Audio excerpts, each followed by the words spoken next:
Hey guys, Big Square, roadtoruta.com. I have our favorite silver dealer in the world, Andy Schectman, here to talk about not conspiracy stuff in silver today. I love the conspiracy stuff, but we don't even need to go there this time. First of all, Andy, how are you? How's life? How's the family? Is everything okay these days?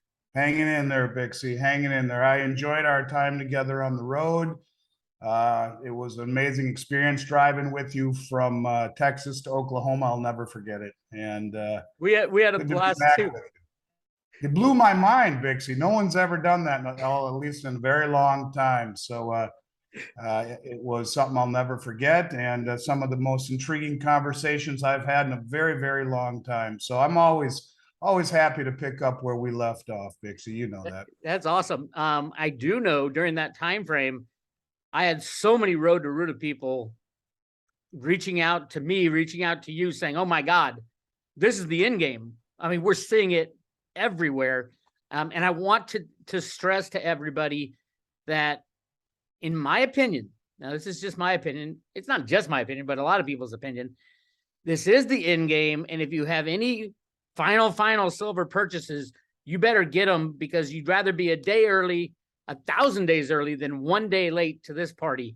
As we're going to talk about, again, I don't want to go down the conspiracy route today. You don't need to. All the inventories are being drained of silver right now. First of all, how are you seeing the inventories on the retail side?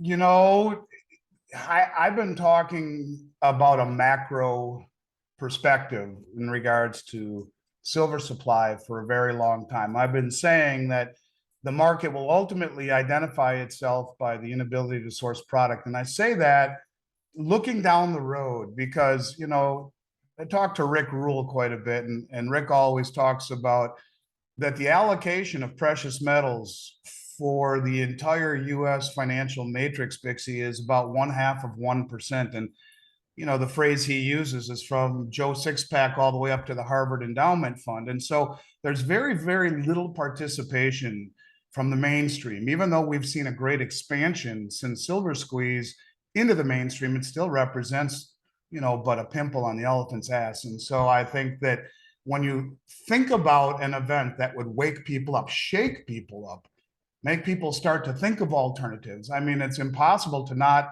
notice the value found in silver. And so ultimately, I think it will become a very big deal.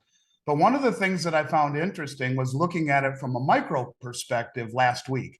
When the Queen died, everything with her likeness on it like that kind of just not only became very difficult to get, but also went way up in premium.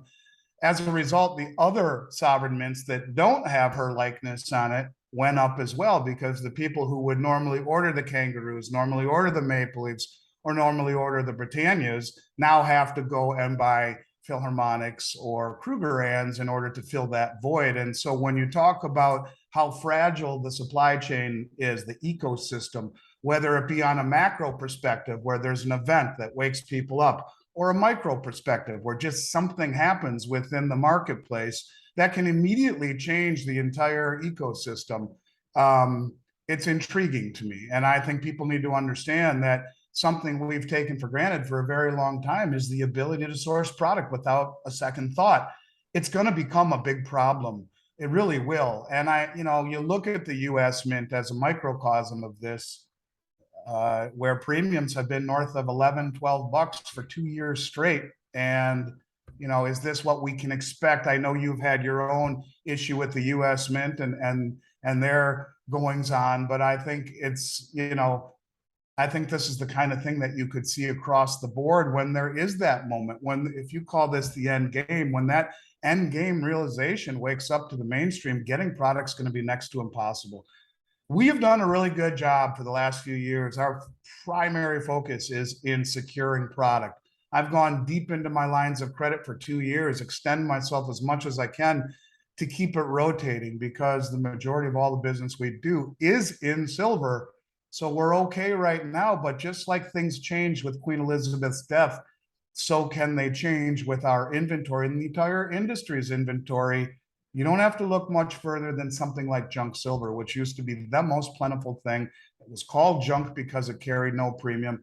And now it's impossible to find in any significant quantity, and it should never be called junk again, as the premiums are approaching silver eagles north of $8. So right now, pretty decent, Bixie, but it doesn't take much for that to change. And moving forward, I think it will be the defining issue in this industry. Thank you. That's a perfect update. And just a couple things about the Mint. Vitris Gibson, the new director of the Mint, who has no experience in making coins at all. She's an HR person, lifetime.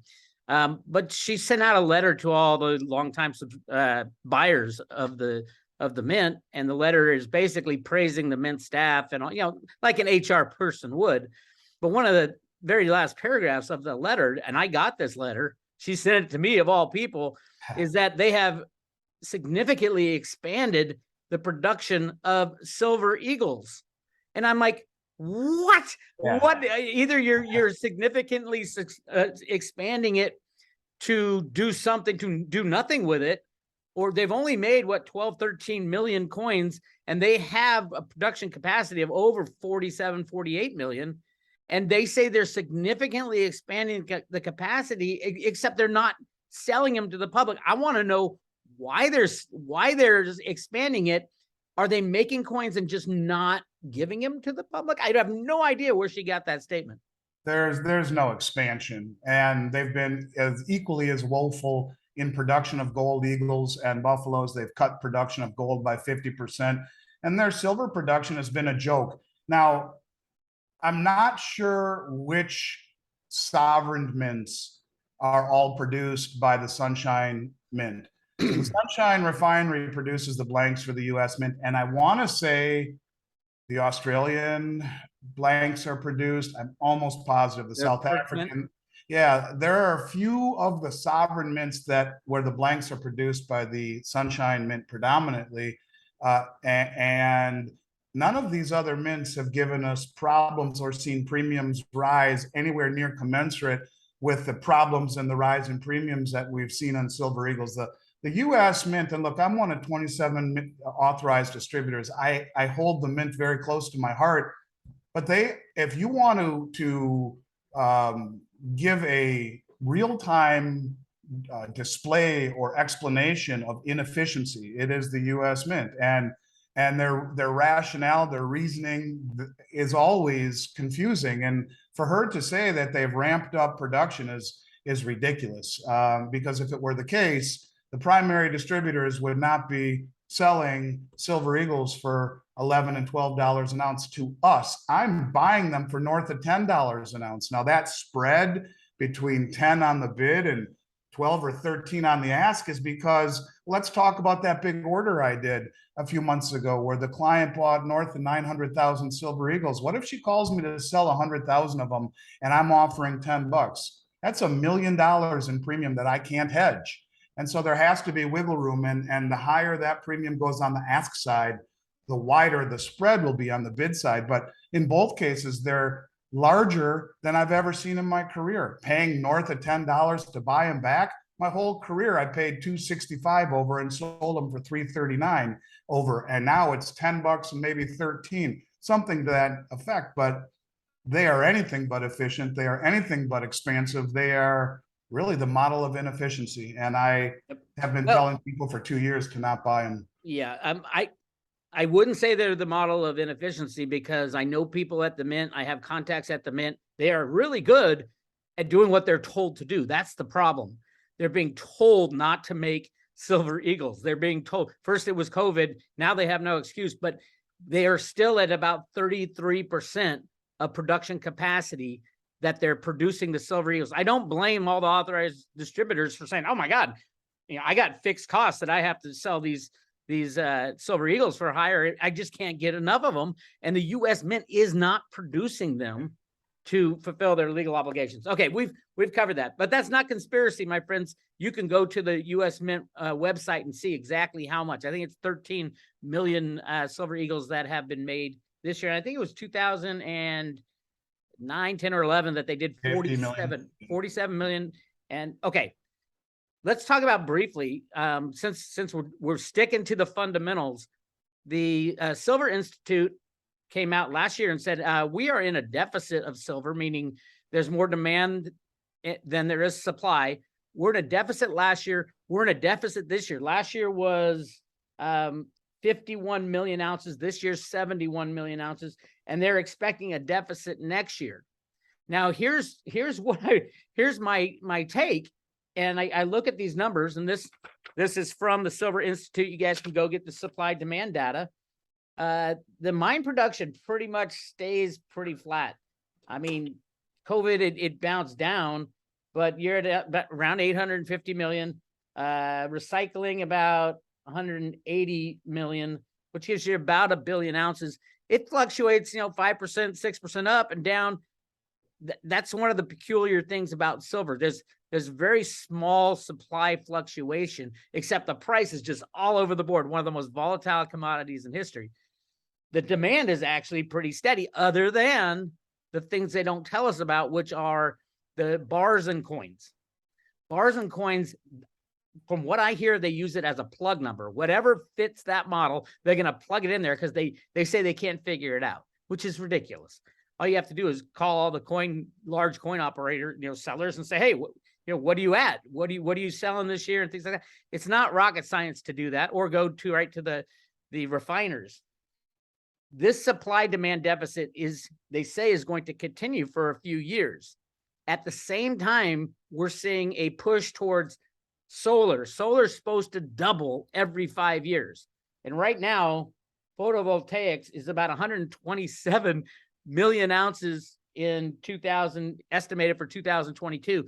So that's they're going to need another 15% and 15% and 15% while the supply is going down. Electric cars, we all know California said it's nothing but electric cars being sold in California. And we're not even the biggest consumer of electric cars. China is like 3 times as much electric cars as there is no silver left in the world for this stuff. What do you think? What do you think that, just the reality of the supply and demand, where is this leading us? Well, it's leading us to a ratio between gold and silver that will approach single digits. We've talked about the geologic aspect of silver. It's found in nature in a form called epithermal. And this is why the big deposits were found years ago, decades ago. This is why only 35% of global mine supply comes from primary silver mining companies, where 65% of it, and according to your numbers, north of 500 million ounces, would be found by companies who have no business mining silver and stumble across it. They don't have the vested interest in doing anything but selling it. They're not going to hold it and wait for a higher return. They're just going to sell it. They stumbled across it.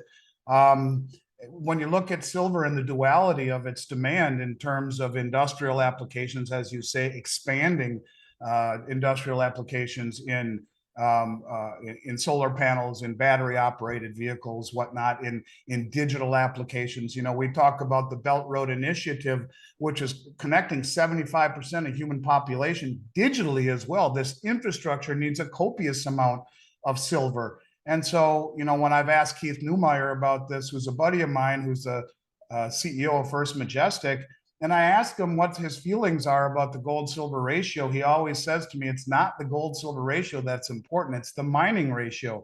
And what's coming out of the ground right now is 7-1. And so as you see this number decrease from 16-1 for thousands of years, 8-1 2 years ago when he told me, and now 7-1, to your point, the silver supply is depleting.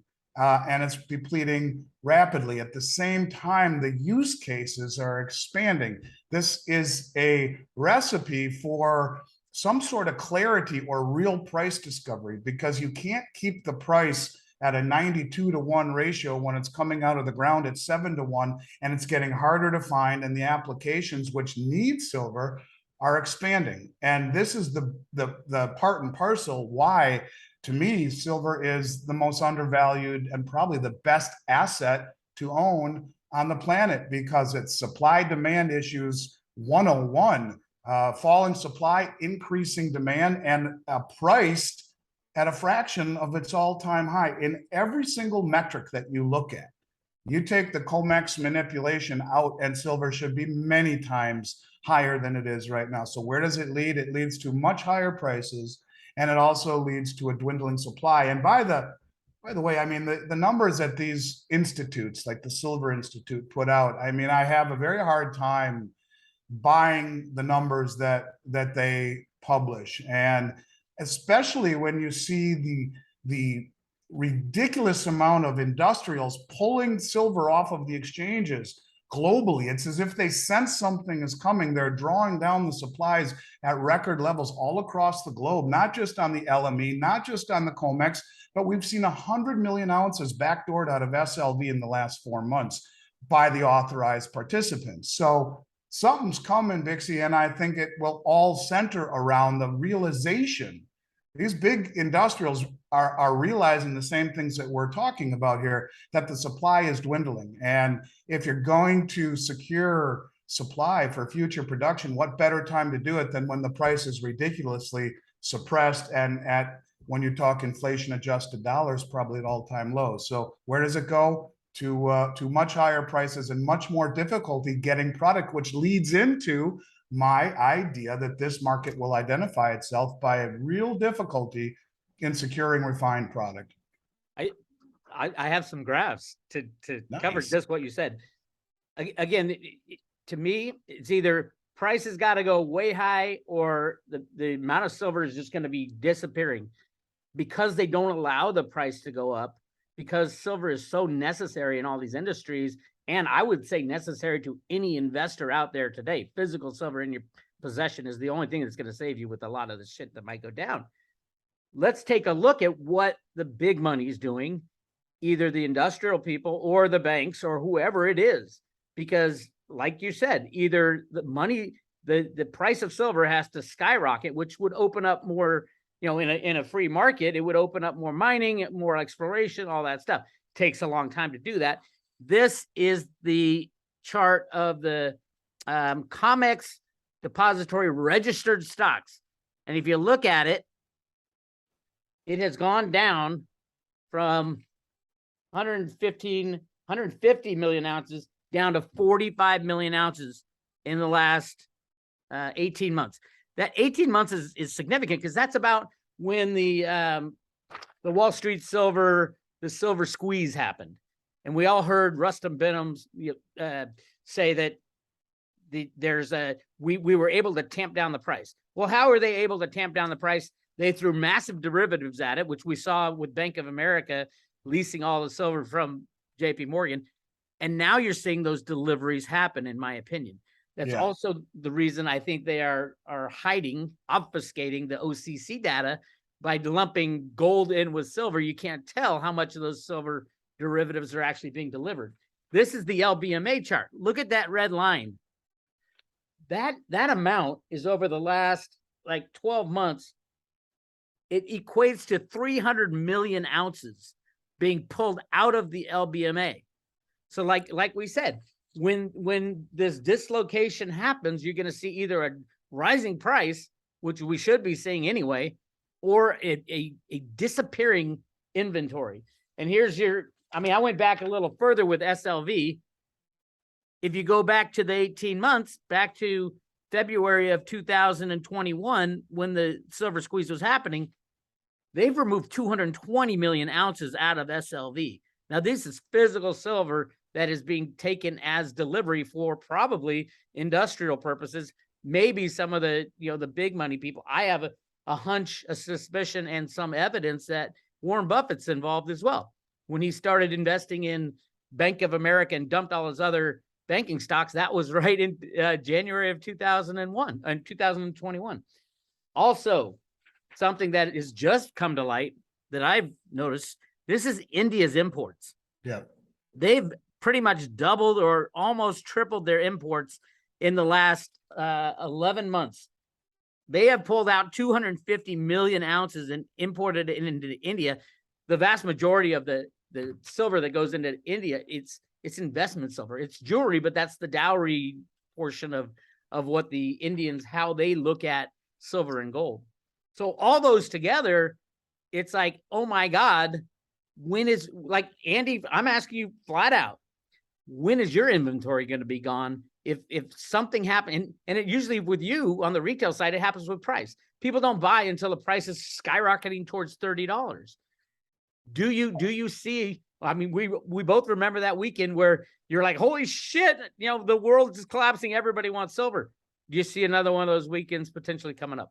The only thing that I'd add to that is that for the first time I can remember in my entire career, you have the commercial banks, which are always net short, always. For the first time I can ever remember, they are actually net long by almost 5,000 contracts or 25 million ounces. And you look conversely at the managed money, who is massively short. The commercial banks, I think, have hoodwinked the managed money into going short. They've also raised the premium considerably on borrowing SLV shares, which are 51 million ounces short on SLV, and the premium is rising on borrowing those shares. It's as if they're going to squeeze the heck out of the managed money. But when you look at the positioning of the commercial banks going long, it could very, very quickly ignite a massive rally in silver. And you put it all together, difficulty getting product and a price that starts to take off and get noticed. I think it can happen very quickly. And this is what I've been trying to say for a very long time. I often get heat for this, Bix, because, I get people thinking that I'm being less than genuine by saying, yeah, product is disappearing. My whole career, Bixie, getting clients was my main priority. Right now, it's securing product. And just because I have something today doesn't mean I can get more of it tomorrow. And this is why the primary distributors are selling Silver Eagles at the premiums they are, because future production is not guaranteed. The fact that they're bidding that high, underscores the sincerity there. Yeah, they're entitled to, in my opinion, when we have no idea what supply looks like. But what's my supply going to look like down the road? Don't know. But I will tell you, it is, if I had to bet, if you see an event like you've been setting us all up for, like you've been screaming for so long and alerting your subscribers, your listeners, you see that event, it'll be gone in a matter of minutes. And replacing it is not easy, because look, you have inflation at all-time highs across the globe. And so it's not just the US that is accumulating silver. You have all of the sovereign mints, four of which are across the Atlantic, the UK, Austria, Australia, and South Africa. People in all of these countries are vying for the same silver that we are. And when there was price stability and no one wanted silver or gold and people just wanted US dollar instruments, it was easy for people in North America to get whatever they want.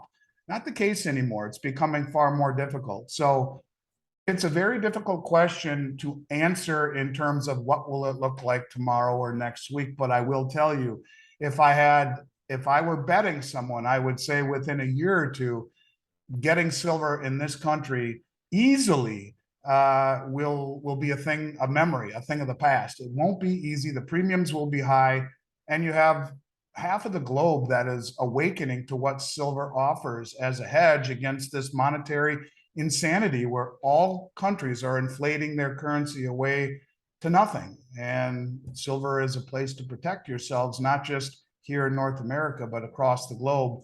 And all of these mints are six of them are supplying really the entire world with product. And that's a very small and fragile ecosystem and infrastructure that can change. Absolutely. 100%. And I mean, I have been screaming at the Road to Ruta followers, get your physical silver, get it in your possession. When you're buying silver from Andy, I always say, hey, buy what he's got in inventory. You don't want to wait, much longer. If he says, hey, I got a shipment coming in next week, or I got one for sure coming in this day. Yeah, that's fine to a point until you get near the end game. And I think we're so close. I look at the derivative markets around the world are collapsing.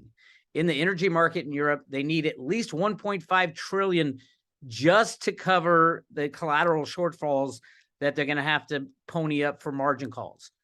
That's 1.5 trillion. The ECB and governments have already given about 50 billion, but they're massively short what they're going to need. And then now we have certain things happening in the U.S. For example, this potential railroad strike. That is massive. I mean, that would so skew the derivative markets in the U.S. The COMEX, I believe, is going to shut down and claim force majeure because, oh, you know, it's a rail strike, or we have a typhoon headed towards the largest shipping port on the globe in China right now, and it's going to shut that down by the end of this week. All this stuff is heading towards the end game, in my opinion. The disappearing inventories is just a sign of what's happening. That's a sign that, and I mean, great example is the commercials getting out of their short position. I mean, Ted Butler's been looking at this for 40 years, and saying this moment's going to happen, but it hasn't happened yet, type of thing. Now we can see it. Now even the banks believe it. And you think the banks are going to be stuck long when silver crashes through the floor and is never traded again and goes to $40? No, they're going to be long when they want the price to run. And that's unfortunately where we are, is that they were given the ability to get out. I think they play both sides of this game. We talked about that last time, but hey, at the end of the day, we need to protect ourselves, our own financial wealth. We need to get physical silver in your own possession, and then you can sit on the sidelines, fold out your lawn chair, crack a beer, and watch the show, because the show is going to be ugly, ugly, ugly. And I do see within the next month or so, the derivative exchanges either stopping contracts, halting contracts, or shutting down altogether. And for silver, there is no other exchange on the planet. The LBMA is an association. Well, you look to your point, the open interest right now on COMEX, there's two categories of silver in the vault. There's eligible and there's registered. Eligible is warranted to people. It's just people vaulting it in a COMEX depository. It does not belong to the COMEX. It's in strong hands, as they say. And then there's registered. And the registered are bars that are ready for delivery, right? So right now, the open interest on COMEX right now is 213% of all the vaulted silver, which includes registered and eligible, but 1,500% of registered silver, which means, you're talking, it is incredibly oversubscribed or rehypothecated. And if everyone were to try and what the Hunt brothers did and take possession of the contracts that they had, you would get that force majeure. You would get that type of moment. And so I think that that's not a crazy question or a crazy statement. And I'd like to say one other thing where, you want to talk about how this really blows up.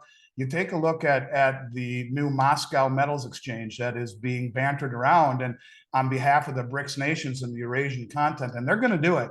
They didn't bitch the rest of the world when the West suppressed the price, because they're the ones, the East, the BRICS nations, Brazil, Russia, China, India, South Africa, and all of the countries that are rapidly joining BRICS.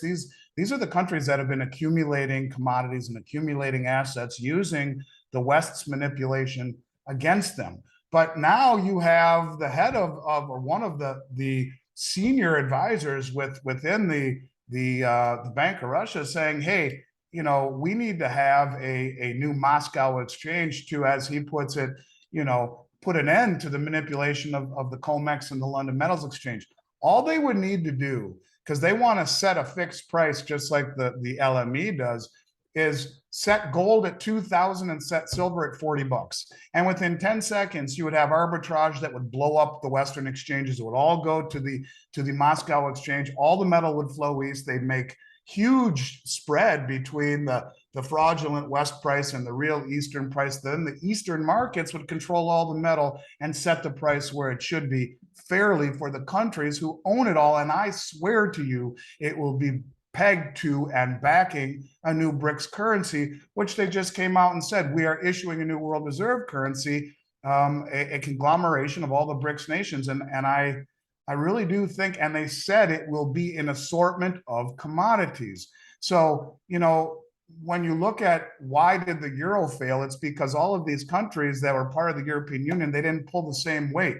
Well, what the BRICS nations are talking about, it's not going to be based upon a union. It's going to be based upon a union who all pledge a certain amount of commodities to a new currency. And I believe they will use the distributed ledger technology that is backing the new digital yuan that has been successful for 3 years, underpinning the new BRICS currency. And so when you talk about India accumulating all of this silver, I guarantee you that the BRICS nations in mass are accumulating not just gold, but also an awful lot of silver. They are going to use commodities. As Zoltan Pozar says, you know, the repo market expert who used to work at the New York Fed, we are now entering a period of time, as he calls it, Bretton Woods 3, that is dominated by commodities rather than debt instruments. You can see all of these things happening in real time, Bix. And, you know, the information that you're giving to people is going to save lives. And you know, the hard part about you and me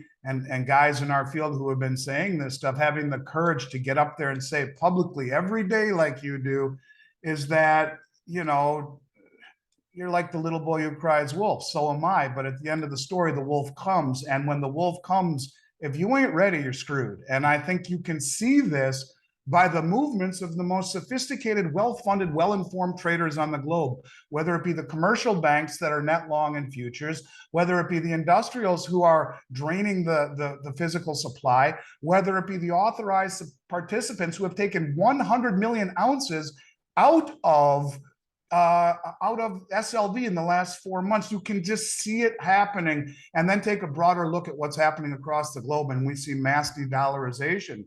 I think the important thing that I would take away from everything that you're saying, and I think people, I hope, have picked this up from you and are not misconstruing, is that this is not about getting wealthy. Yeah, you'll do real well in dollar terms when silver accentuates itself, but this is about protecting yourself in the light of a sea change, of a sea change in maybe even global supremacy, where I really truly do believe that the dollar is in very big trouble. And you have a coalition of nations across the globe, mostly the BRICS nations, that represent close to 90% of human population, that are moving away from the dollar. And these are the countries that are massively accumulating all of the world's commodities, like India, doubling or tripling its imports of silver. And these are the countries that, by admission, are going to issue a new world reserve currency to challenge the dollar, backed by commodities.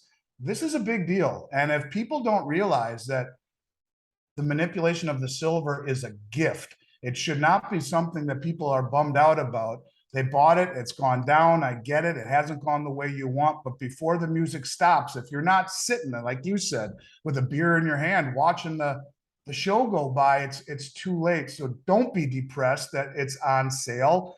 This is exactly what you want as you're accumulating, because when it's all said and done, we're going to have a lot bigger problems than what the price is today. It'll be getting the product, and it will be at levels that I think people will find impossible to believe. I really truly do. And even if you just take the price of gold right now at $1,725 or whatever it is, divide it by 7, which is the real rate that's being pulled out of the ground right now globally, the mining ratio, that's $246 an ounce silver. And you could argue, and I think you could argue really realistically, that silver is 15 to 20 times undervalued, bottom line right now, even before gold finds its real price and silver finds its real price. The sky is the limit, but that's not why you buy it.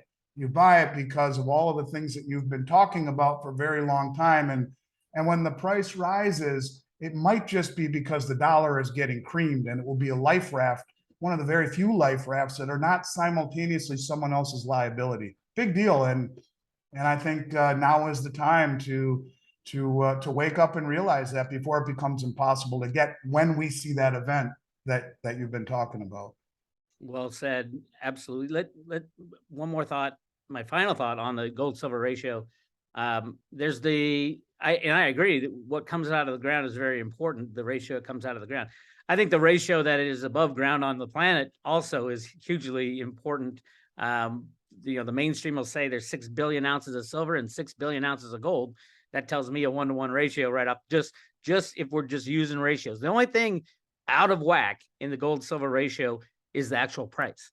Everything else is in line with a gold silver ratio much lower than 20-to-1, much lower than 10-to-1. And if you look at the future, I mean, gold is still growing and will always grow. Silver is consumed. So the future of that gold silver ratio should tighten even more. Ultimately, I think silver will be worth a hell of a lot more than gold because it's so much more important for us in the future of electronic cars and, solar panels and all that. You know why that is, Bix, is because price is the ultimate tool of misdirection. Yep. And if you want to manipulate the masses, you manipulate the price. It doesn't matter what's under the hood. Manipulate the price, and you can create a perception or an illusion of reality. And that only works for so long. That It's only been a works, long time though. It's been right. But been a look long at time. the dollar in the West has the Western hegemony has ruled the world for a very long time. As that begins to break, which is the central thesis of everything I talk about, and if you just look at what's happening with the coalition of all of these countries, 90% of human population, the Belt Road Initiative, the BRICS nations, they're all coming together. They all produce commodities. They all know that that is the way to beat the West. It's not about firing hypersonic ICBMs. It's about beating the West from a financial standpoint. And I think we're entering a period of time where commodities are going to rule the roost. And this is really, I think, the key to it all. It's not about getting rich. It's about protecting yourself before this whole thing blows up. And when you realize that there's less than a year's worth of mine supply in the registered category on the COMEX, it's just a joke.